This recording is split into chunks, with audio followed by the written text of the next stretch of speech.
చాలా ఆవిర్భవించనని చెప్పినటువంటి వాళ్ళు ఇప్పుడు చివరికి రాముడు కూడా ఆవిర్భవించాడు అని చెప్పి ఒప్పుకోనేటువంటి స్థితికి వచ్చాం మనం.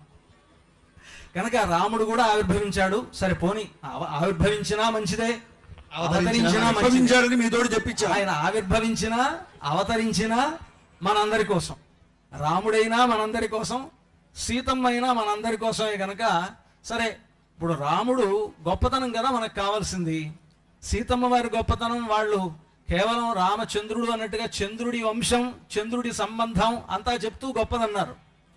అసలు చంద్రుడికి అంత గొప్పతనం రావడంలో ఎట్లా ఉంది అంటే, చంద్రుడికి ఆ గొప్పతనం ఎలా వచ్చింది అంటే సూర్యుడి వల్లే వచ్చిందండి. సూర్యుడి కాంతి చంద్రుడి మీద పడి అది చంద్రుడికి ఆ ప్రకాశం వస్తుంది.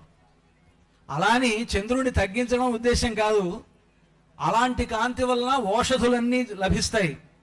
చంద్రగ్రహం సూర్యుడి యొక్క ప్రకాశం అనేటువంటిది చంద్రుడి మీద పడి అది ప్రకాశిస్తూ దానికి ఉండేటువంటి ప్రత్యేకమైనటువంటి ఔషధ గుణాల వలన లోకంలో ఉండేటువంటి తిండి అంతా కూడా మనం తినగలుగుతున్నాం. కనుక ఆ గొప్పతనం అనేటువంటిది ఉంది చంద్రుడిలో, అది మేము ఒప్పుకుంటున్నాం. అసలు ఆ గొప్పతనం కూడా చంద్రుడికి రావడానికి కారణం సూర్యుడే కనుక అటువంటి సూర్యవంశంలో పుట్టినటువంటి వాడు రామచంద్రమూర్తి అని. కనుక అలాంటి సూర్యవంశంలో పుట్టినటువంటి రామచంద్రమూర్తి తాను గొప్పవాడైనా ఎక్కడా తన గొప్పతనాన్ని ప్రదర్శించినటువంటి గొప్ప వినయవంతుడు రాముడు. వినయం అవసరం. విద్యాదదాతి వినయం వినయాద్యాతి పాత్రతాం పాత్రత్వాత్ ధనమాప్నోతి ధనాద్ధర్మం తతసుఖం అని చెప్తోంది.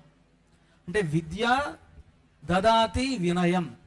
ఎంత జ్ఞాని అంటే మా అమ్మవారండి. సరే ముందు చెప్పను, నన్ను చెప్పనివ్వండి.